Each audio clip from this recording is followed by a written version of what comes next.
Good. Welcome to the simplest, most complicated talk we've ever had.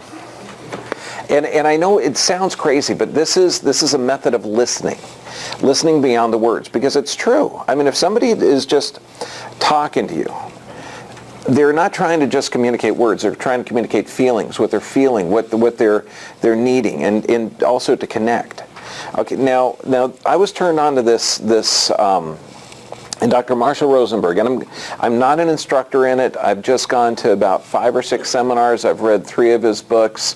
I've studied it for about 10 years, and I'm not even close to a master. Okay, but I got to tell you, I use it every day, and it's phenomenal. So I want to give you just like a quick, so if I've been studying it for years and I still don't have it down, don't expect to have it down. But what I want you to get at the end of this is to have a little bit of an awareness of connecting with people. Now, Dr. Rosenberg, he uses 2 animals, okay, has examples of how people communicate. Now, a giraffe has the largest heart in the animal kingdom. So if you're yelling at a giraffe or someone with giraffe ears, they're not going to hear you yelling. They're going to listen beyond the yelling. It's like, you just don't listen to me. She would hear, wow, I'm frustrated. Okay, she's not going to argue back and say, oh, yes, I do listen.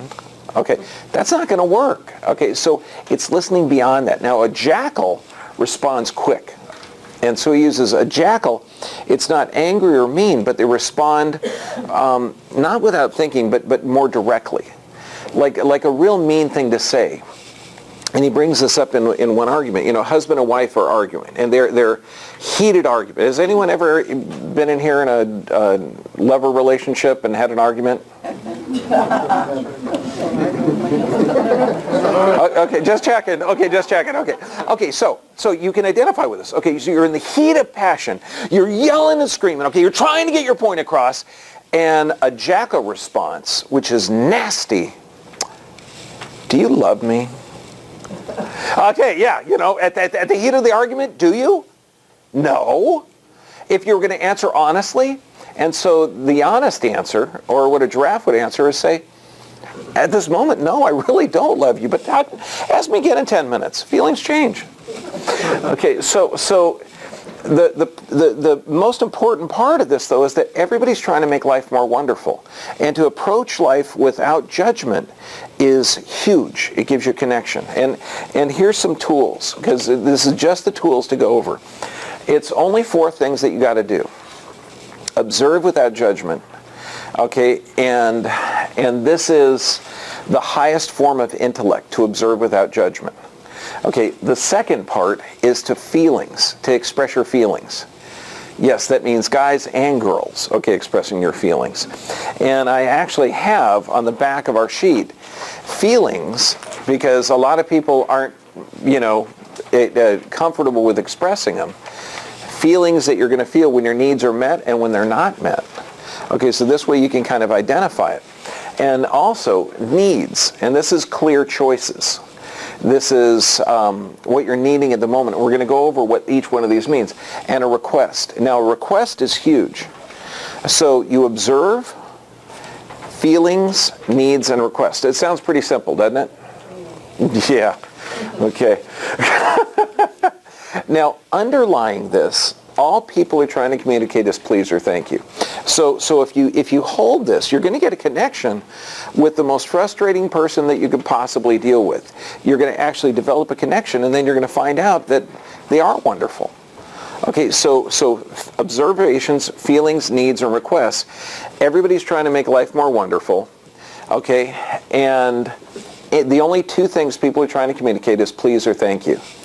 Now, this sounds simple, but let's put it into action. And this is the new education, because you've all been educated, and this is tremendous. It was an eye-opening thing for me, or actually a brain-opening thing. I'm at a seminar, and this is about 10 years ago, up in Santa Barbara. Gorgeous, okay, beautiful area, nothing but upper middle class homes. Okay, everybody in the audience, professionals, okay, doctors, psychologists. And he asked them, and he says, write down on a piece of paper a little mistake you made. Okay, nothing like, I shouldn't have pulled the trigger, I killed the guy. Something easier, like you turned right instead of turning left, you broke the coffee cup, something.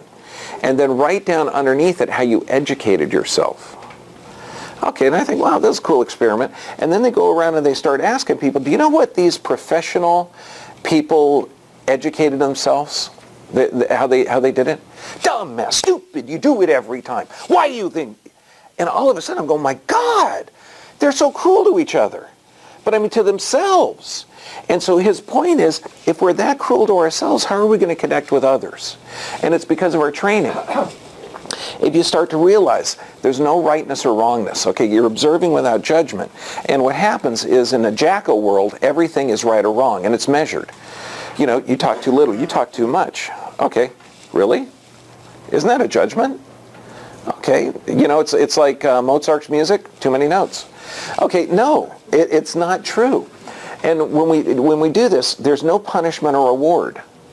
And I know this is tough because this is what entire society is based on. But it's also a cruel society. We're not connecting with each other. And the two most dangerous words, deserve and should. Okay, and it's interesting too, because during some of the trainings they say, I should have done this, I should have done that. They say, oh God, you're shoulding all over yourself. Because what it should do, it's tossing in guilt, it's tossing in judgment on your own actions, and it's stuff that you can't do. You can't go back and change it or go forward and change it. No, you're missing the time in the moment, and this is where we connect with others. Now, and I love this, it's a violent act to imply that somebody says something to hurt you. Okay, I can't believe you told me that my adjustment looked bad. That hurt me. That hurt me bad. Okay, you don't like this color with my eyes? That makes me feel really deep. Okay. No, that can't be. See, without observation, with observations and expressing your feelings, with no judgment, there's no right or wrong. Nothing I can say. I can use every derogatory remark. It depends on how you take it. Okay, and this is going to be empowering. So when you start looking at this, thousands of years of training. I mean, this is how some people educate their children. Okay, with violence. Now, remember, go in. Everybody wants to make life more wonderful. She's trying to make that little student's life more wonderful by educating him. And she feels that this type of painful education is going to affect his life in the positive. Okay, so when you think of this, I mean, I think that's a cruel act. I mean, I never spanked my kids, but I kept the threat alive, because I never thought it was a good form of teaching. Okay, slapping, hitting, violence. And there's better ways to get through to this. And by increasing your volume, do you increase your understanding? No. So why do we do it? See, in these type of interactions, male, female, boy, girl, mom, dad, father, son, I mean, all those interactions, you're just trying to express yourself, your feelings, your needs, and your requests. Except without tools, without the technology, okay, of understanding this, it's hard to develop a connection. Now, we know that body posture, and this is what we covered last week, that your body posture is going to have everything to do with communication, but also self-communication. And I'm bringing in self-communication because when we talked about this last week, how you can actually change your body posture, change your breathing, change your tone, change your volume, then you're going to be able to change how you feel and how you talk to yourself. Because if we've been raised for thousands of years in a cruel environment, by gosh, we're expecting to teach by pain and cruelty, and it's time we change that. It really is. So this is huge. This was big for me because I give advice all day long. Generally, I'm asked. Okay, sometimes I'm not asked, and if you're given advice without being asked or asking permission, it's considered a violation, a moral violation. So it's huge. In my world, it's really tough. Like if I'm at a CVS and I see a little kid waiting in line for a flu vaccine. Oh. Okay, I know it's poisonous, I know it's not effective, I know it's neurotoxin, but what's the intention of the parent? To protect the child. Okay, so this heinous, torturous, sick, disgusting act is being done out of love. And the guy that's injecting the neurotoxins and cancer-causing agents into that sweet little child, he's doing it with the intention of saving the child from getting a cold or a flu. Okay, even though it's not effective. So you have to ask permission. You know, I see you in line for the flu shots. Would you be open to some information about the flu shots that you might not be aware of? Okay, and they might say no. On my entrance forms, the forms that new patients fill out, honest to goodness, I mean, I got a number of patients here right now. Do you remember on the bottom of the sheet? It says, do you want to get better? Yes or no? Okay, I know. And some people will say, why'd you put this on here? Heck, I wouldn't be here if I didn't want to get better. But you find out that some people don't even know that they can get better. They don't know. This is a great example. This happened yesterday. 45-year-old gal, joint pain, low energy, horrible lifestyle, everything. Type 2 diabetes, blood pressure problems, arthritis. She's taken 6 medications. And I said, you know, this is a really easy fix. You can be over diabetes in about 30 days. She didn't ask me about diabetes. She just came in here for pain. Okay, so what I need to do is, without giving, I got to ask permission on a patient like this.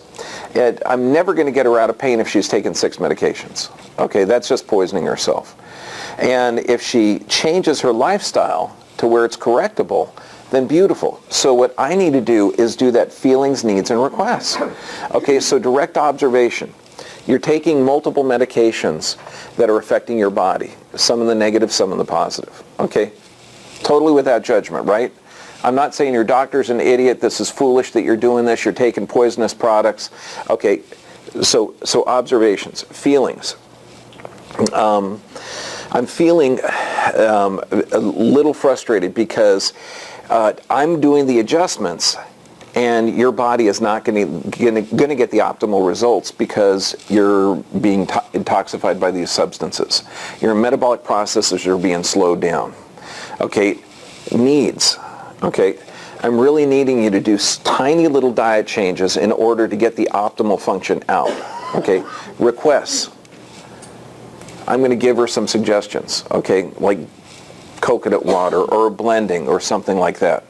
Now, the toughest part with requests is you got to accept the no. She said no. I'm not willing to do this. Okay, I had another patient with cancer. Okay, and she's 56. She eats bacon every day. She eats pork every day at lunch, the 2 most cancer-causing agents. She lives out of canned food, and she says, I'm not going to give up that. I'm going to chemo next week. Okay, so when you master this, okay, I know. There's a little glimpse, okay, into the frustrations that I have during the day. Okay, so now, when you get mastered this, nobody can say anything that's critical, that blames you, that's judgmental. In fact, this won't exist. When you become connected with people, there is no such thing as a criticism or judgment or blame. Anytime they're saying this, it's just to say please, and you can see it. You never listen. Okay, what are they expressing? They're saying, please hear me. Okay, when you hear, she makes harsh comments to me. Okay, she's trying to connect with me. Okay, she's not insulting me. She's concerned about me. She's saying, please hear me. Please hear me. I'm giving you a diet advice. I'm giving you exercise advice. I'm giving you social advice. I'm giving you this advice. I'm giving you health advice. So it's not criticism, blame, or judgment. They're only trying to say please. And this is hard. It's hard because, man, when you're in the trenches and somebody's, talking to you, insulting you, one of the most important things, and this we don't have time to cover this. Heck, we don't have time to cover this. But one of the most important things is self-empathy.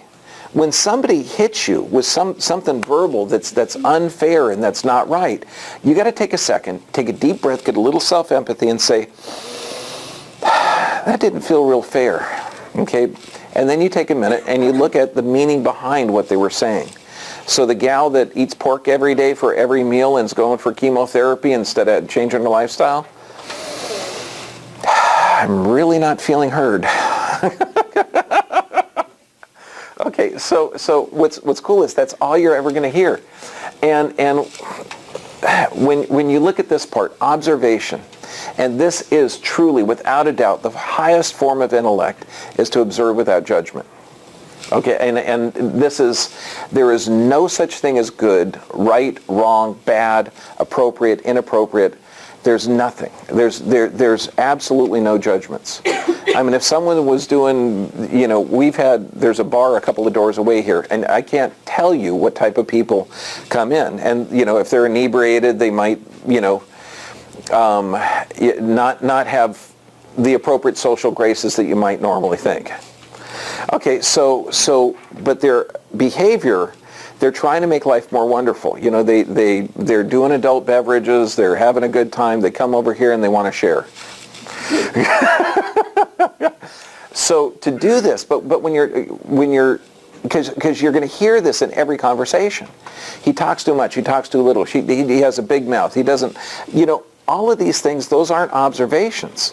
I mean, if you say he has a big mouth and you're talking about the Rolling Stone guy, okay, Mick Jagger, you might be actually physically talking about his mouth being large. Okay, but typically it's that the guy's too voice loud or this or that. So this is a skill. It takes a long time. So it's only accurately by what you're talking about. Now, is he a good father or a mean father?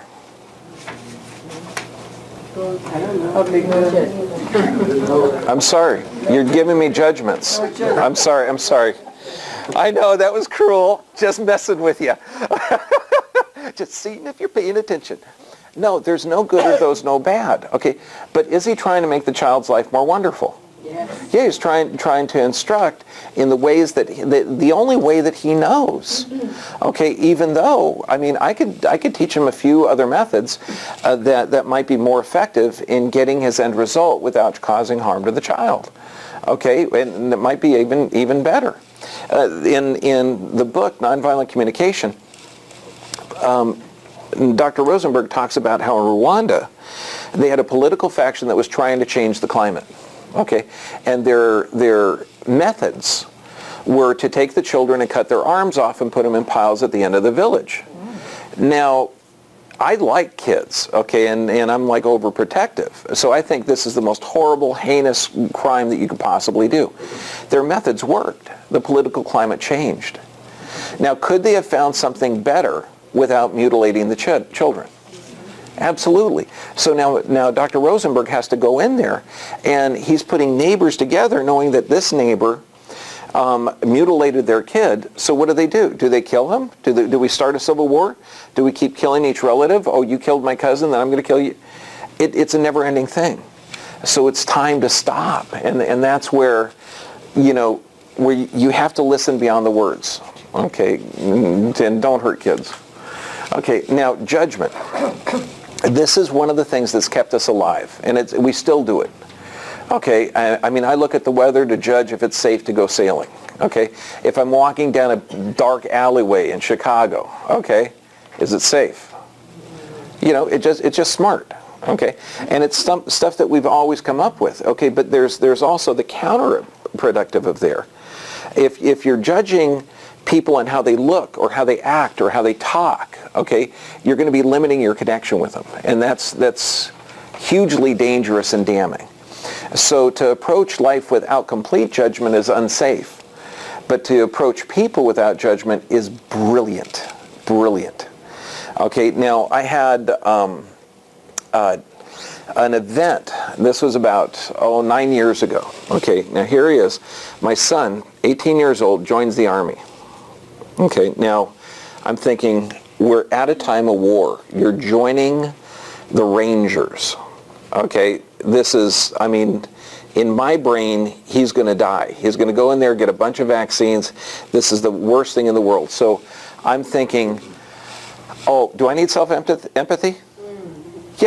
Yeah, I'm going crazy. It's driving me nuts. It's just like, oh my God, I'm a failure as a parent. I totally screwed up. Okay, how can I communicate to my son? So I call up a friend of mine who's skilled in NVC. And I say, okay, He just joined the Army. I don't know what the hell to do. I want to call up and tear up the papers. I want to, but he's an adult, so what? I'm going crazy. So my friend says, well, what are you needing, John? No, it's not me. He's screwed up. He joined the Army. We're in a time of war. He's going to get 20 vaccines. He's going to get encephalitis. He's going to die. He's going to come back all screwed up. No, what are you needing? It's not me. It's him. It is me. Okay, so what am I needing? I'm needing assurance that he's going to be okay. I'm going to need assurance that I didn't screw up as a parent. Okay, even though is there a good parent and a bad parent? No, there's just a parent. Okay, so it doesn't matter. There's no judgment there. And so she ends up calming me down just by keep saying, what do you need and what do you need? And I'm just needing assurance. And she says, well, what's more important, you being right or your connection with your son? Oh, okay. That was like, damn, that was an arrow right to the heart. I wasn't expecting that. So what do you think is more important? Connected with my son. Absolutely. I mean, luckily, he went through all the basic training and everything, and failure to conform to the Army lifestyle. Looks like I didn't raise a killer. Okay, I know, thank God. Okay, it was actually encephalitis from the vaccines. They lose about 30% of their recruits, by the way, and it's all volunteer force.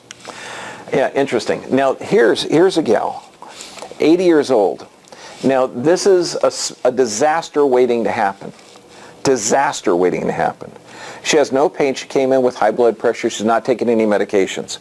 And I'm okay for 80.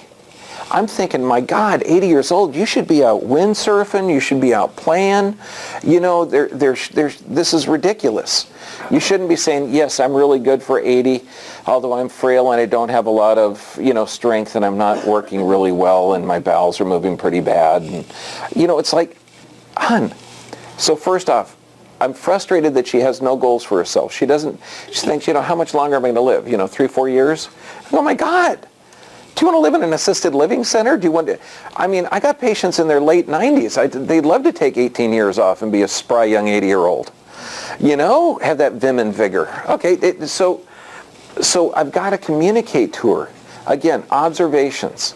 Hun, we're supposed to go to 120 years old. Okay, you don't have anything that's devastating now, but if this remains, the chances of health are very, very poor. Okay, and so feelings, needs, requests. I mean, we got to change her perception. But first, what did I have to do? I had to ask permission. Are you willing to, are you open to getting new ideas on a human's potential for health? Okay, you know what she said? I don't hurt. I'm fine. I'm okay. It doesn't bother me. I know. Okay. Would that piss you off? Yes, it pissed me off because I feel totally unheard. And I feel like if I communicated it better, she'd get the big picture and I would have saved her life. So will she come back? I don't know. Maybe. I don't know. So feelings, and this is huge. There's a couple of nevers in communication. And it's interesting because I train a lot of chiropractors. I tell them never to ask the patient how they're feeling.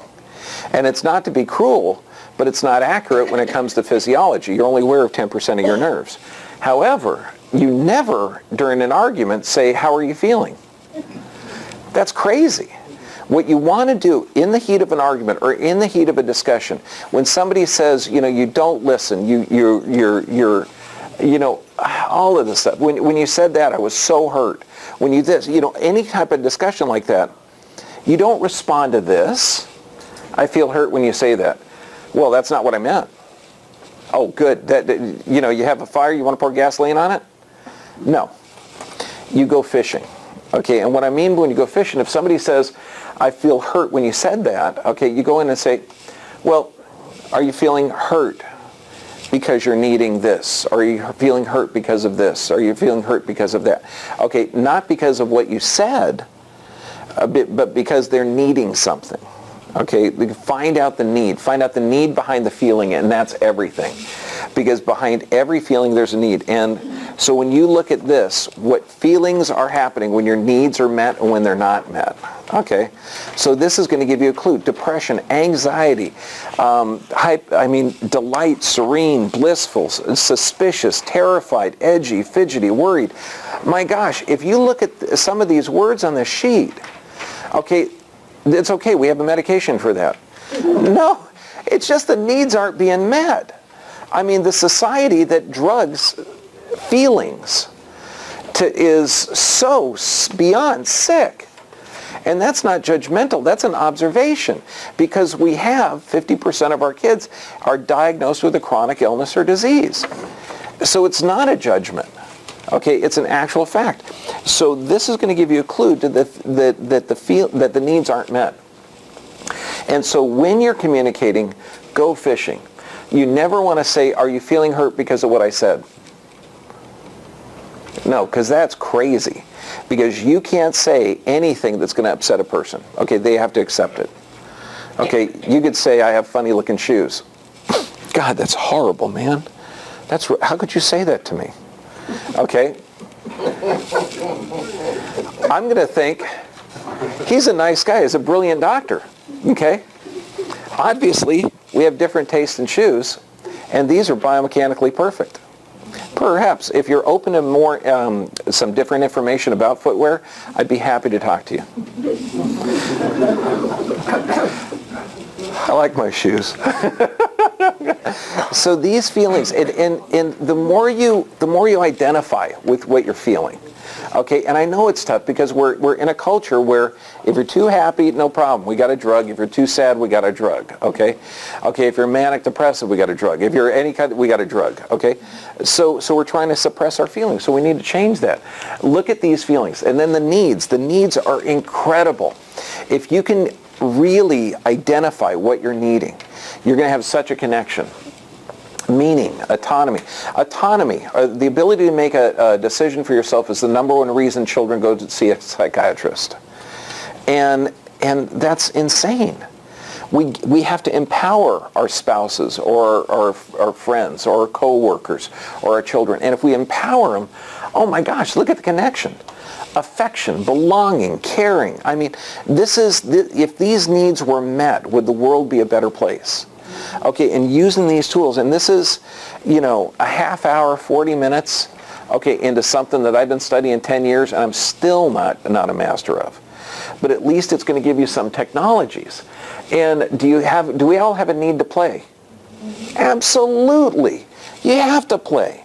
I mean, that's like the basis of most religions. It's enjoying and appreciating life in the world. Oh, and do we have a need for peace? Yeah, everybody does. It doesn't matter if you're in Rwanda or Israel and you're on the West Bank or you're in Syria. Do those people have a need for peace? Absolutely they do. But they don't. They're not connecting with it. If we realize this, and you were down in the trenches and you were shooting at somebody and you felt connected to that person, would you pull the trigger? You couldn't. That person's probably got a brother or a mother or a sister or a daughter or maybe a kid. They might even love him. Okay, he's trying to make life more wonderful by being safe by trying to shoot me. Okay, I mean, the wars would end. I would really like that. It'd be fun. Okay, now request. This is the toughest thing you're ever going to do. A request, you have to accept a no. Okay, observations, feelings, needs, and requests. My son, okay, my other son, Danny, okay, video gamer. Now he's probably one of the top paintball players in the world. Okay, the guy is incredible. Rides a single gear bike about 12 to 15 miles a day. He's studying nutrition. He's one of the finest people I know. At the time, okay, and this is when he was 13, only video games. And I'm talking 15, 20 hours a day. Okay, now I work about 15 hours a day, so I'd asked him, I said, Danny, could you take out the trash? Sure, Dad, I'll take out the trash. I'll take it, don't worry. Okay, so I leave about 5 o'clock in the morning. I come back home about 6:30 at night. Is the trash taken out? No. Anyone? No. You're all smiling. No, of course it wasn't taken out. Okay, buddy, you didn't take out the trash. Okay. So now this could be a major, major hassle, okay? And then I thought, well, let me, apply NVC. Danny, I asked you this morning to take out the trash and you didn't take it out. I know, Dad. I'm going to get on it. And I said, buddy, I'm feeling very frustrated and I'm feeling unappreciated because I work really hard and I come home and I'm needing some help. Would you be willing? So feelings, needs. Okay, now I'm going to, would you be willing to take out the trash? Dad, I hate taking out the trash. I hate taking out the trash. Okay, would you be willing to do something else around to help me? I mean, like pick up the dog poop or something? Oh, hell yeah, I'll do that. Okay, now, the entire backyard's tile. I have a 30-pound dog that produces about 10 pounds of poop a day. Okay, so you got to clean the tile, you got to pick up the dog poop, you got to wash the yard. That's like 45 minutes of the most disgusting, gross job in the world. And I'm going, you're kidding. You want to pick up?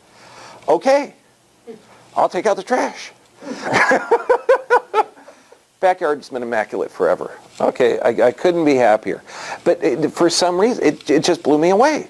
Feelings, needs, and requests. He wants to contribute to the household. It's just this was so abhorrent to him that he just didn't want to. So you have to request it, but it's got to be clear. You know, you're just not making me happy. Is that a clear? No, not at all. Okay, it's a judgment, whether I'm happy or sad. Okay, it could be a feeling, but you're making me? I don't think so. I'm pretty sure I'm responsible for whether I'm feeling good or bad. Okay, we're responsible for how we feel. Okay, not in any environmental stimulus. It has to do with how we perceive it. Okay, I mean, you know, whether you like my shoes or not, I still like you. Okay, but I have less respect for your taste. Accepting the no is beyond huge because everybody has their certain needs. This guy here, I changed the name to protect the innocent. 72-year-old guy. He should be tennis, golf, everything, okay? He's listened to the doctors. He's had an open heart surgery. He's 8 different medications, and he comes in here with back pain. If you got somebody taking 8 drugs, poor diet, fast food, okay, how long do you think it's going to take me to get him better? Long friggin' time, okay? So, and I'm used to getting results in about 3 to 4 weeks, okay? So I have to sit down and I do a drug search for him, and I tell him, well, here's the effects. All 3 of your blood pressure drugs and your cholesterol drug all have back pain as one of the effects. I'm not kidding. Okay, and I'm saying the dizziness and everything, here's another list, and they're all from the same drugs. Now, I'm going to be able to get the nervous system. I'm going to be able to realign this. I'm going to be able to regenerate the discs. But by gosh, you're being poisoned by this stuff. Doc, I just came in here for the back pain. I got another doctor that's taking care of the drugs. Do I need self-empathy at that moment? Okay, so I go in the next room and scream my bloody head off. No. You just got to understand. I have some different information that your doctor may not be aware of. Okay, and this is vital. These are the effects of the meds. Would you be willing to do one thing for me? Don't take all 8 drugs at a time, twice a day. Okay, separate them out by at least an hour. Drink a full glass of water in between. It requests. Don't have enough hours in the day, Doc. Can't do that. Would you be willing to separate them by half hour? Yes, I would. So now at least he's separating his drugs, and he's actually making really good progress now. And I think, because I sent him home with a wrist blood pressure checker, because he's no energy. If you're taking 3 blood pressure drugs, do you have a lot of energy or very low pressure? Okay, good. Yeah. This is what you require. And now it sounds too simple, but to get a connection with everybody on the planet, to get a connection with your spouse, to get a connection with yourself, okay, this is the greatest tool ever. Observations, feelings, needs, and requests. Okay, does that make sense? Everybody is trying to make life more wonderful. Go at it no matter, I don't care if your spouse is yelling at you, if you feel totally, it's completely unfair, it's just not right in your mind. They're trying to make life more wonderful. And there's only 2 things that they're trying to say, please or thank you. Okay, please hear me. Please understand me. Please accept me. Or thank you. Had another patient, and she's really frustrated. She's 40 years old. Her parents are 80. And she's saying, you know, they just treat me like a little girl. Okay, well, what do you think they're trying to tell her? They love her. They're trying to say that, you know, we care about you. So she's understanding that they're trying to keep her down, but really they're just trying to make life more wonderful and protect her kid. Okay, does that make sense? And it's a great way to do it. And this is truly what you need. Okay, you need a subluxation-free body. You need regular exercise, proper nutrition, sufficient rest, prayer and meditation. And this is part of it, because if we realize that we're all connected. I mean, most of the religions, they don't say we're right and you're wrong. Well, and some of them do. Okay, but when you look at it, we're all family. I mean, the church I go to, they talk about Jewish brothers and sisters and Muslim brothers and sisters and Buddhist brothers and sisters. I mean, we got every faith you could possibly imagine. I can't tell you how many languages are spoken in our office every day. It's pretty cool. So the world's in harmony there. And next week, where Janine Stewart's going to be talking about reconnecting the body and mind. So is nonviolent communication one way to change your brain, to change your connection, to change your physiology that's going to change everything? Yes or yes? Okay, good. Next week. Thank you.